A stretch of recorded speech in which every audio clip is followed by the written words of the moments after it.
Hello, everybody. Hopefully you can hear me and everything's all good. Welcome to the Phoenix History podcast for today. I'm joined by a very special guest, and on this occasion, they would prefer that they aren't shown on the camera, which is totally respectable and totally fine. So we're going to obviously do our best to sort of obviously not hide, to hide their identity. So please don't ask in the comments below. It's just one of these very sort of unique instances where they just prefer that they just don't want to reveal it, which is totally fine.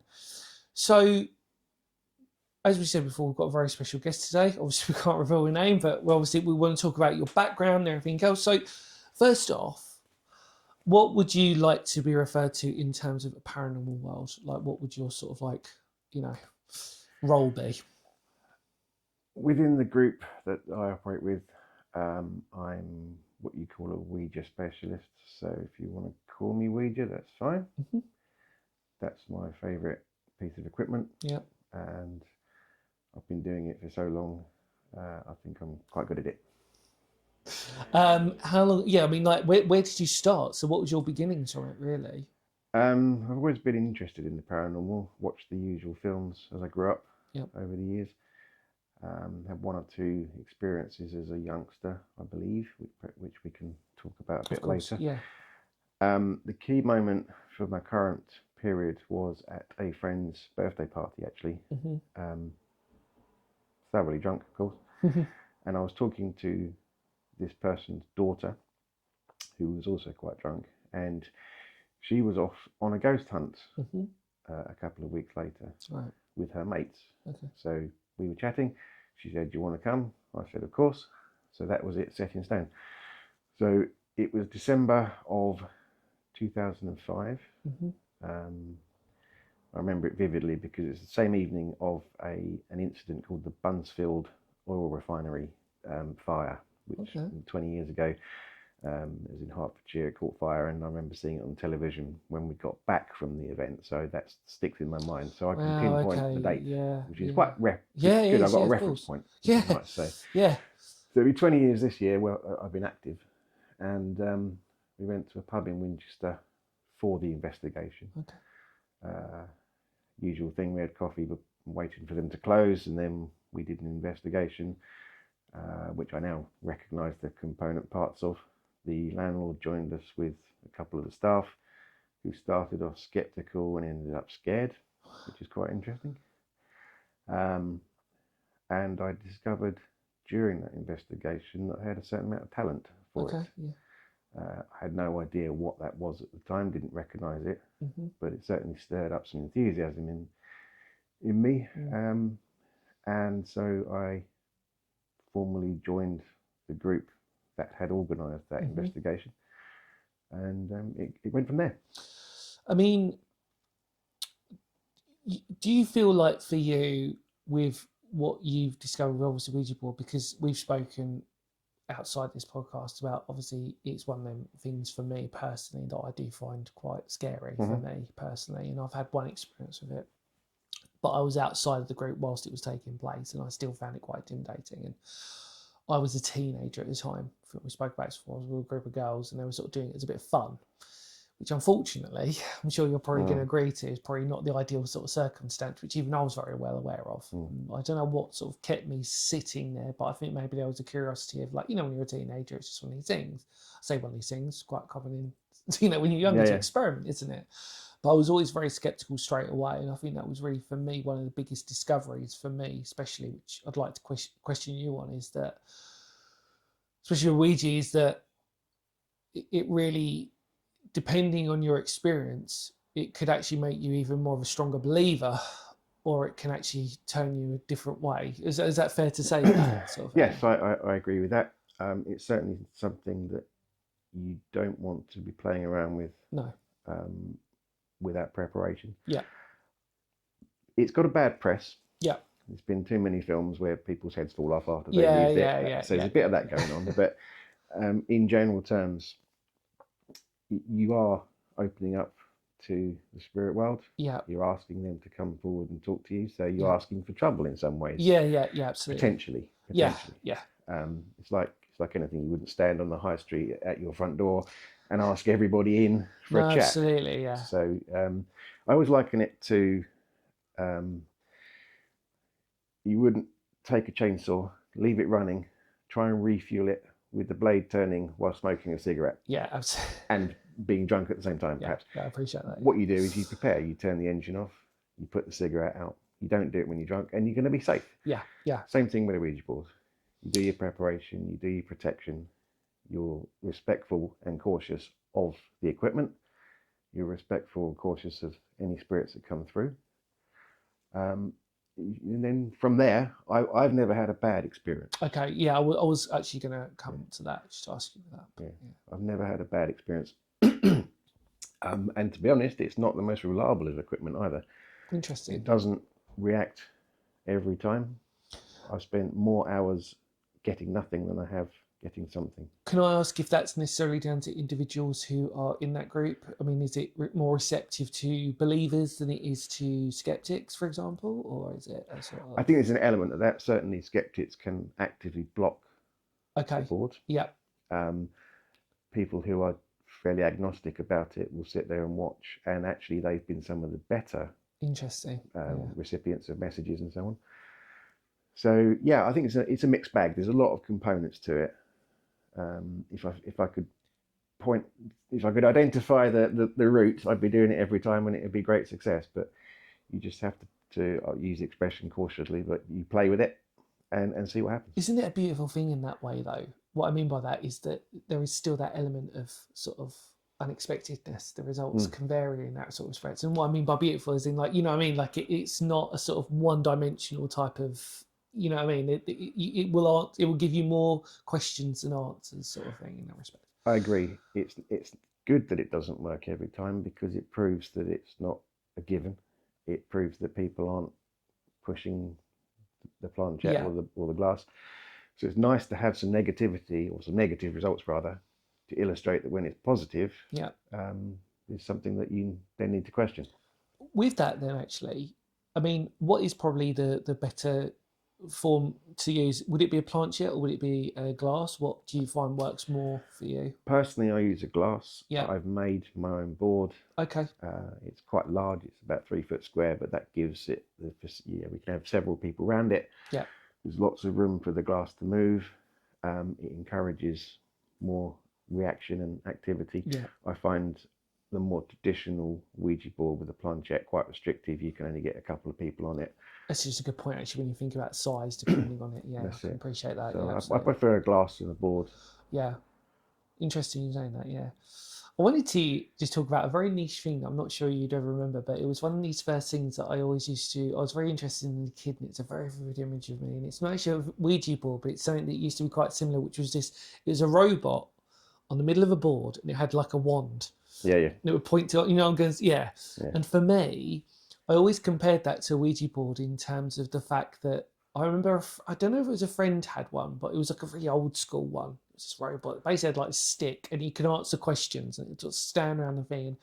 And I don't know what it was, but that image always stuck in my mind, because to me it always felt very similar to a Ouija board, except obviously that was magnetic and there were things to it.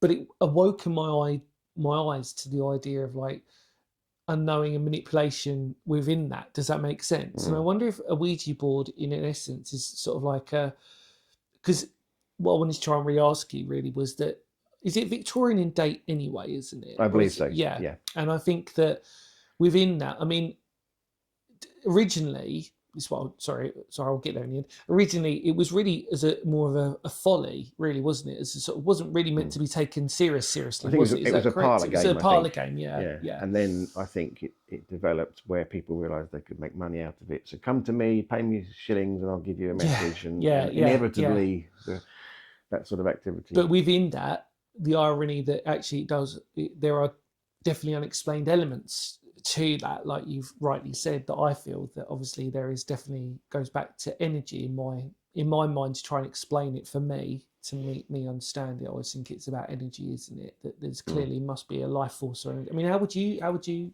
conclude it in that way? I believe it's the energy of I believe it's the spirit using our energy to move the glass. Yeah. I don't think spirit has enough energy in itself to move the glass.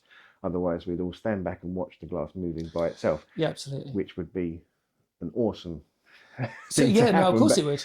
But using our energy, I believe that's how it works. I'm very keen when I do it to ensure that people come off the glass every now and then, so that there's never one person on it all the time. This is to prove to the group that Yeah, nobody's pushing. Yeah. Also, if you use the tip of your finger on its side, or even Oh, I flipped remember you over, so said inverted, didn't you, to do inverted, that? It's a really good way of seeing it. that Yeah. becomes very difficult to then push a glass. I think it's really good just to sort of mention to the audience who are watching if they were any skeptical, because I remember we spoke about this off camera when we first met, and I was so interested by you saying about doing it that way, because I thought actually that does, if you imagine everybody, if you've got a glass or something, and obviously most people would normally put their finger down like a normal thing, wouldn't they, to manipulate the glass or to let the glass move freely, but actually if you do that, I know it's obviously more uncomfortable, but that's a lot more difficult to. Yeah. Well, not only that, is that I often think you can only pull rather. So do you know what I mean? Like if your natural reaction is to go that, but that's the only strength you've got is to drag it back. But That's if right. it all of a sudden starts going in a different direction, depending on circumstances. And it's important to ask the right questions as well. It's hard to ask multiple questions on a board because they can't really give multiple answers. Ideally, it's binary, yes or no. Yeah, so I was going to ask you about your board then specifically. Is it because for me the classic Ouija board would have like the yes, no, and then a series of alphabetic letters. That's exactly what I've got. Yeah. Around the edge, A to Z, and then 0 to 9, and we've got yes and no. Is yours the letters in a circle for you, or are they sort of like in an arc, semi-arc, or sort of fashion? I've done a 360 degree circle. Oh, interesting. Yeah. Okay, yeah. And it is quite interesting. Sometimes you can see the glass looking for a letter. Oh, interesting. And it will get 1 confused with I, or 0 confused with an O. Yeah, of course. So the spelling can be a bit out. And that's why we have somebody that's a scribe. They'll stand to one side and they'll write down every letter as it comes out. Right, okay. Because you may not interpret it when you're actually doing the board, but then you review it later and you could see a pattern or a word that you didn't realise was there. How fascinating. Yeah. Numbers are very good because they're nice and easy. So a good question is, what year were you born in? What year did you die? Of course, yeah. And then you can follow that up with subsequent questions. So if it says 1951, you can say, well, who was your king or queen? Right, and then you can try and get an answer. And that starts to try and validate the answers. It's also good to try and establish if there's a message for one of the group, who may or may not be actually on the board. Interesting. Okay. Yeah. If they're not on the board and there's messages coming through, that's doubly interesting because nobody that's with the glass has any motivation 100%. to falsify the message. I wonder if with that, I'm curious, if we talk about paranormal law and we talk about energy being a sort of residual thing, sometimes it can sort of stick in a sort of certain way, or can be like a stone tape theory, as obviously many people have probably got bored of been talking about now in terms of my belief of that idea of energy, etc., etc. But from your experience, I mean, in my brain, I can imagine that actually different Ouija boards will contain different results because some of them might actually already have different energies. Do you know what I mean? Like, I wonder if I'd always be curious if you had like a really early Ouija board, if the energy might be more. Do you know what I'm trying to get by that? I can't explain it too well. But I know what you mean. Yeah. And I think to a certain degree that's true, although I certainly try to clear mine down every time. Yep. I don't want to take it home. Of course. With something hanging around. Absolutely, yeah. And I want it fresh for next time. Yeah. Because we'll be in different place with different people. I think it really is down to the location, the people involved, the spirits that are hanging around you. And also you've got to remember, spirits that are some while ago, they wouldn't be able to spell. No, well, this is it, isn't it? Absolutely. You've got no chance of getting them to spell their name. But what you can do, if they're understanding you in terms of speaking English, you can say, here is yes, here is no. Yeah, very so good. I'm going to ask you binary questions all the time. Yeah. And you can get to it. I like the way you talk about that, because I think that that's something that most skeptical people would sort of say. Will say, for example, if they were foreign, like how they're going to actually understand what the English language is, or how they're going to understand, or maybe even like the concept of language full stop has evolved so much these days that maybe would somebody from an ancient time recognise that? I totally agree. I'm sure if we were to transport ourselves back 200 years, we wouldn't have a clue what they were saying in English. Yeah, absolutely. Because the language changes. Yeah, we could probably use visual cues that Yeah. we'll probably acknowledge, and there might be certain, we know that certain place names and everything else have just been an evolution of that, so maybe in a language context like that, but the written language, obviously, which is mostly Latin anyway, wouldn't it, and stuff like that, would be very difficult, I suppose, to sort of like harness and stuff. Yeah, and of course, being a modern Englishman, I'm very lazy when it comes to languages, so we have to rely on them understanding us in somewhat modern English. Yeah, I always wondered in a strange way, like if you were to put, let's just sort of like put the idea out let's just say that it was definitely real, there was definite proof, etc., etc. You imagine if there was somebody trapped in this residual world who desperately couldn't communicate well enough. I mean, how that must feel for them. Yes. You know, if they're trapped in a certain realm or in a certain presence, desperately trying, then they see a Ouija board or they see some sort of form of communication, if they've just got enough energy they can sort of like push through. It must be a huge relief and opportunity. Yeah, absolutely. Yeah, I mean, that's what I was, it's fascinating. Can I ask you then, obviously within that, I mean, for you in terms of, without, obviously you don't have to go into obviously much detail, but I mean, in terms of your belief system around the paranormal, I mean, what are your views? What are your sort of like, how do you sort of like see it, really, I suppose? And has it been opened up even more since you've done the Ouija board sort of stuff, really? I've seen enough in the last 20 years to know there is something there. Yep. I remain healthily grounded. Yeah, so to you, would it be, forgive me for interrupting, would it be unexplained or paranormal, if that makes sense? Like unexplained, or is it an amount? Do you know what I mean by that? It's an amalgamation of both, I think. Yeah. I can feel energy, I'm sensitive, so I'll go to a place and I'll know if there's something going on before we even unpack the equipment. And sometimes you walk in somewhere and you know that you're wasting your time. Yeah. It's just how it is. I won't believe everything I see or hear. I do want proof. I don't necessarily need scientific proof. No. I want proof for my belief. Yeah. And I'll believe something that you may not, and vice versa. Well, this is it, yeah. I mean, I remember I was talking to Mark English about this, the idea that the beautiful thing, and again, I say use the word beautiful because I do think it is, the fact is that the paranormal unexplained community, let's just blanket that term for a second, everybody's very open to different ideas and theories. It's kind of like an unusual community in a strange way where you might have a completely different mindset to me, but we respect each other for that, if that makes sense. Because we know, like what Mark said, was none of us are experts. That's why it's unexplained. That's why it's paranormal. If we knew what the answers were, then we'd all be experts. We'd all know.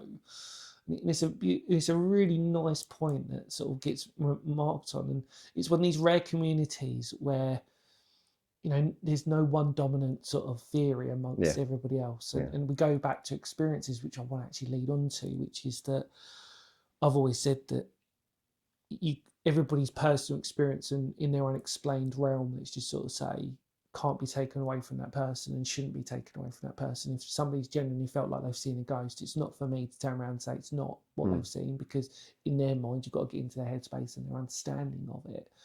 I mean, is there anything that for you, what has been your probably most, I'm probably going to go with this because I have to ask everybody this, but it's always a subjective thing, but what has been your most conclusive thing that's ever happened to you? It's been the most scariest or not? I mean, obviously there might not be anything, as we've always sort of said, but has there been anything? I've always said to myself, I do this in the hope of one of three things, well, hopefully three of three things. The first is to be scared witless, which hasn't happened. No. I've been slightly nervous on occasion, but I'd quite like to be terrified just to experience how it is. Yeah, of course. Second thing is to classically see a ghost. Yeah, of course. I think I've been there a couple of times, which I'll come on to. Yeah, of course. And the third thing is, as weird as it sounds, relatively scientific. I want to see something move by itself. Yeah. An inanimate object move with no human intervention. Yeah. Preferably caught on camera and all the things, with 150,000 witnesses, just so it's absolutely cast iron. But even if it was just me, if I've watched something slide across the table, that to me is good stuff. 100%. Now, I haven't got that either, I'm afraid. So coming back to the have you seen a ghost? Tell us. I mean, like I said, with the board, you spend hundreds of hours doing this as a pastime and a hobby, and you get nothing. So when you do see something or get something, it's rewarding. Of course, yeah, imagine. Um, It's like fishing in a strange way. That's a yeah, bizarre comparison, exactly, but you yeah. could literally just be there for hours and hours. And the moment you catch something, it's like that's what you live for. Is that one specific Exactly moment? that. Yeah. Exactly that. I think the most significant experience I've had was at Fort Amherst in Medway, Mm-hmm. and I was with a small group, and we were in one of the outbuildings, and we were walking. It was used as a bit of a storeroom. It was covered in stuff, and we were walking through it with a view to going upstairs to a mezzanine floor. And I was following the chap who was leading the group, and we were walking towards the staircase, and from behind, I heard a voice, said my name. Can we go up the stairs, please? And I looked back, and the guy that I was following actually was at the rear of the group. Oh wow, okay. I thought, hello. So yeah. I turned my head back round, and I've just seen the person that I was following turn round the bend to go up the stairs. So I thought, oh my God, this has to be something. So I ran forward, and as I got to the bottom of the staircase, I looked up and I could see the pair of legs at the top of the stairs go onto the mezzanine floor. So as fast as I can, which is not fast at all, I ran up the stairs. By now I'm shouting at the group. We all sort of got up there, and this mezzanine floor had no other exit. Okay. And of course there was nothing there. So, and okay, yes, trick of the light, it was dark, it was late, blah blah blah, all those things. But in my mind, I was absolutely following a chap, convinced that, and but again, the way you describe that and the way you talk about that is so you can understand even from your body language. It's so personal to you. It really is. You can just see in your mind's eye that's your thing. Yeah, you know what I mean. And like, it's so incredible. I'm really grateful for you sharing that story because I think that's a really sort of. I can imagine in a way experiencing that and then just being so convinced. And the way that they used language, was it please, did they say, or something? Or please, can we go upstairs, did you say, or something like that? he shouted my name, said, can you turn and go up the stairs? Wow. And of course, that was the spark to me because I thought he was in front. He was shouting at me from behind. Yeah. It must have been 15 years ago, and I can visualise it as if it was last night. Yeah. We've spoken about my stories before, and it's exactly that same thing. Is that, again, it goes back to that personal root. The moment you see something or witness something, you'll know exactly where you were. And if you relive it long enough, you think on it long enough, it will feel actually more real than you feel it. You know what I mean? That's sort right. of thing. Especially if you talk to similar people who are in the same group, who are in that same environment, because then they can sort of like almost harness that extra detail that you've got. Oh yeah, but do you remember this was there and whatever. It's fascinating. Another example of where I genuinely believe I saw something was, and this is going long way back. This was in the early 90s. It was just off of Bluebell Hill, but it's not the classic Bluebell Hill ghost. No. This is something different. Okay. I was driving with two colleagues in a van. I was taking a shortcut, so I'm not going to go into any more details. I shouldn't have been there. That's okay. Well, no, that's fine. It's a private piece of land on a farm. Yeah, that's okay. So we were driving on the farm track. This is in the middle of open fields, right? Okay.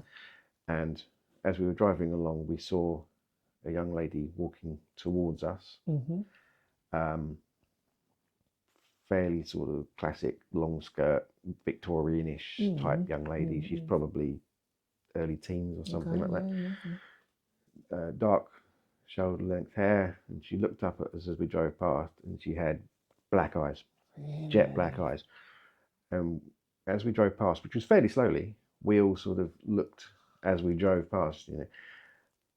And as we went past her, and we had to physically turn to look back, she was gone. Now, this was broad daylight during the working day. Three of us all saw the same thing. Yeah, that's. We hadn't been to the pub. No, yeah. And the key point is, it was in the middle of. It was a track between two fields, and it was a second or two, and she'd gone. There was no remotest possibility of her hiding, running away, diving into the fields, or she just disappeared. So either we completely imagined something, all three of us, or there was something else that we can't explain. But again, that's interesting that it wasn't just you who'd seen Correct. it. If it was just you, then you start thinking, oh God, blimey, what have I had for breakfast this morning? Yeah, Whatever. exactly. But you're just Yeah. like, actually, if there's other people, Yeah. it's very different. And this was long before I started doing this as a hobby. Mm. Like I said, it was in the early 90s. I don't know what the other two had in terms of belief system at the time, or since. I don't see Was many that of it. for you? Was that the ultimate turning point when that had happened? Or I mean, I know you talked about the idea that you were sort of like quite interested in all this stuff beforehand, but I mean, was that the ultimate kind of like cherry on the cake, if that makes sense? To sort of like, oh, this is enough for me now to sort of. Yeah, there was a catalyst, I think. Yeah. And it was another 10 or 12 years before I've had the opportunity to get involved formally. Yeah. But certainly, again, I'm just telling you about this, and it was 33 years ago or something, and I can so detailed. Yeah, absolutely. Yeah, I can vividly remember it. These things stay with you. I mean, because it was so sort of like, and again, it was so unexpected, probably, wasn't it? Yeah. You know, you're driving around, you're not really expecting it. I think that's the other thing that I always find interesting when people tell me stories about paranormal stuff, is that I always put them into two categories. Is that one, when you don't feel like you're expecting it, and then ones where you sort of go into like a haunted building that's reputedly haunted, and you're sort of feeling like you're expecting to see something, and then you might see something, which is totally different. I think those two emotions are totally different. Because I think the ones where you don't expect it obviously are going to hit harder, if that makes sense. Yeah. Because you're just like, oh. And especially in your case, if that was the first time, you know what I mean, where it wasn't unexpected, weren't expecting to see it, this is what sort of happened at the moment, I can imagine that it's going to hit harder even more, because then you probably will end up sort of going, I need to sort of figure out what I've, you know what I mean, trying to conclude it. Well, that's right. I mean, we shouldn't have been in the first place. That's slightly irrelevant. The fact is, there was no reason for this girl to have been there. And then when she looked strange as well, and then we were all inclined to look back to see where she'd gone. It all stacked up with things that shouldn't have happened, and they'll come together. Yeah, it's I can't. I mean, obviously, Bluebell Hill itself is quite an interesting place, and it adds to the lore and the legend. But I mean, it is, and it's what I don't like. This Bluebell Hill is a good local example, but all the cobblers that you see on the telly with Most Haunted and blah blah, I think it's just garbage, and it annoys me because it dumbs down what many of us do, genuinely for interest's sake, and you know. I'd like to actually add on to that with what you're talking about, because I mean, I think we're all very lucky that the people we meet, the people that we're meeting and stuff like this, everybody seems to have a similar mindset. Every single person I talk to about the paranormal seems to, or unexplained, seems to sort of have that similar mindset, which I actually think is it's an old concept that's now moved on to like the modern way of thinking, and it was actually that brief period in the middle where Most Haunted came out, which sort of flipped it a little bit, clickbaity sort of stuff, that whole sort of thing where it sort of just turned it on its head, and like you said before, it gave credibility, it gave false credibility to people who were genuinely interested in general experience. I'm not trying to make any comparisons here, but I guess it's in the same sort of vein as nurses that watch Casualty, or that's a really good experience. I can imagine watch The Bill. You know, they're slightly more serious dramas, but you take my point. They're going to look at those and they're going to know, oh, that doesn't happen like that.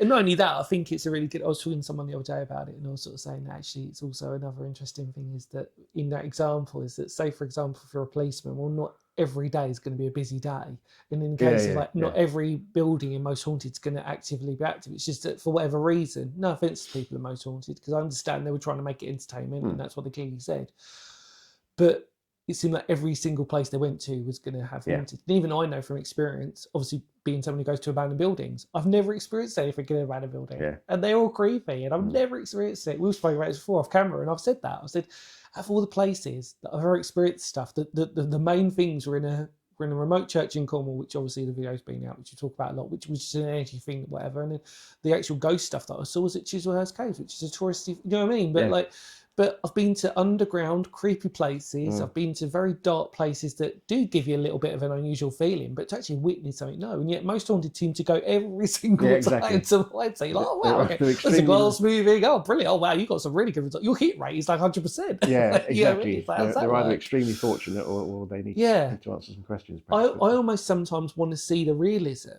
I mean, like, you know, sorry to refer back to Mark East, but he said exactly the same thing, is that, you know, you want to see them when they don't experience something, because then that's more real. You know what I mean? You want them to go into an abandoned place or a reputedly haunted place and not experience it, because that's more real. Yeah. You know, you're not going to experience every single time you go into. It's like you said, if you go back to, that's the only episode you ever seen at Bluebell Hill. You know, how many times have you probably driven up that hill? Every other time? Thousands, But in Most Haunted, in Neville, that would be every single time they drive up that hill, they'd be expecting something. Do you know what I mean? So I think it's that thing of like, I think people have to sort of rationalise that, and I think that's what adds to the people. I think skeptical. Like I said, I'm not here to convert anybody, because like I said, you know, I'm like a, you know, I still sometimes sit on the fence of it a little bit, no matter how much I've experienced. But the point is that there is definitely stuff that is unexplained out there. How do we theorize that? But I think what we need to realize is that actually the people are drawn, unfortunately, these days to more clickbaity types of stuff, which is interesting if you look at it from an entertainment spectrum. But if you want realism and credibility, you kind of got to look at when it doesn't go right. I want to see TV programs where they don't have any. I know there probably might have been an episode at Most Haunted, maybe, for example, where they didn't experience some kind of rarity, but wow, that must have been like the rarest of rarists. Especially, no offense, God bless Derek Acora if he wasn't around at the time, because he was so entertaining and so interesting, and whatever people's beliefs on Derek Acora, he was a wonderful human being, and I'm not here to diss him at all, but he really went on that, didn't he, really? And I think a lot of people in the paranormal world can probably agree with the idea that to make it entertaining, you have to sort of make it a little bit more fanciful. And as a television program, it was successful in entertaining people. But when we go to a paranormal investigation, we're not there to entertain. We're there to experience and to research and to prove. It's like I said to you earlier about the board. Yeah.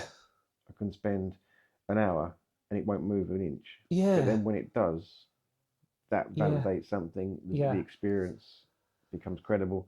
I think the only thing that I would just caveat with Most Haunted, just as a conclusion with this, which I'm sure you would agree with, is that the main good thing that it did was make people more aware of the paranormal. And in that, I respect them for doing that, because it had a huge following, it had a huge audience, and it got people talking more about their stories and stuff like that. So for the wake of what had happened afterwards, which a lot of people would agree with, the sort of like, you know, the wake of what it left, you know, in terms of the realism factor, the biggest positive that came from it was it got people talking. And it got people creating their own groups. It got people out ghost hunting, whether they used billions of EMF meters or whatever things they use. The point was it got people out there talking. And that's the most important thing about this, because then we can get to share stories and experiences and stuff. And I think that's really great. Is there anything else you'd like to talk about, really? No, I'd say to people that it's a wonderful adventure. Yeah. If you want to try it, then find yourself a local group. I'm tempted to stay away from the commercial groups that invite 40 or 50 people to one venue and they move around with a schedule and a stopwatch. That's not quite the right experience. No. But if you're genuinely interested, particularly if you feel that you have some kind of ability yourself, find a local paranormal group. No doubt you can go as a guest and just go and experience it. Yeah. And like I said before, the board has a bad reputation. Don't be scared of it. Just respect it, and give it a go. You might be surprised.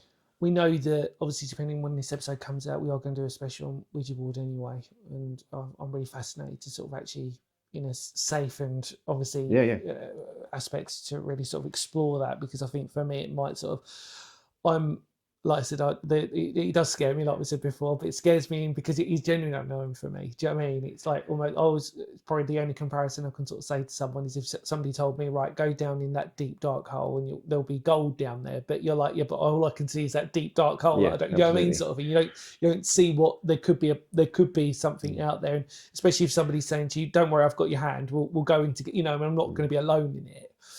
And I think that's Well, when we hopefully get to do that Yeah. episode, I think it would be very interesting, and we could be filming us getting nothing for some time. We'll see. One thing I haven't mentioned is I actually quite often I don't go on it myself. Okay. I conduct, shall we say. I'll ask the questions. I'll give encouragement. I'll try and help support the people that are on the board so they can enjoy it and feel more relaxed. And yeah, as I say, conduct is probably the closest word I can get to it. So anybody that thinks I'm just pushing the glass, actually I'm not even on it. It's my colleagues and anybody else that wants to join in. So I am honestly so grateful for your time today. My pleasure. We've met obviously outside of this, and we've got a lot of amazing things that we can always talk about and stuff. But I'm just honestly grateful for your input and everything else. And I'm sure people out there will be very nice in the comments and obviously sharing their stories about Ouija and stuff like that, which I'm sure you'll have an opportunity to look at. So thank you so much for your time. If I could just finish very quickly, if somebody has had a bad experience and they're feeling uncomfortable, via yourself, if they do need support, I'm sure we can help. 100%. Yeah, anybody who's ever got any issues. I mean, this is the whole point now, is that these episodes, podcast episodes and special episodes that we've got coming up, people can put in the comments below and they can just say if there's anything. We as Phoenix History will redirect you to the appropriate people, especially yourselves as well. So thank you so much for your time, mate. It really means a lot. Thank you to everybody else out there watching. Hopefully you enjoyed this wonderful beautiful episodes in terms of chilled out and knowledge. Actually, I think I've learned a lot today, which is really nice thing for me in terms of just understanding that, because it's one of them ones that I've just, like I said, through my own little fear, I've tried this sort of thing. But thank you everybody so much for watching. Like I said, feel free to drop in the comments below, and obviously thank you so much for your time, mate. Take care everybody. We'll of course see you very soon. Take care. Bye for now.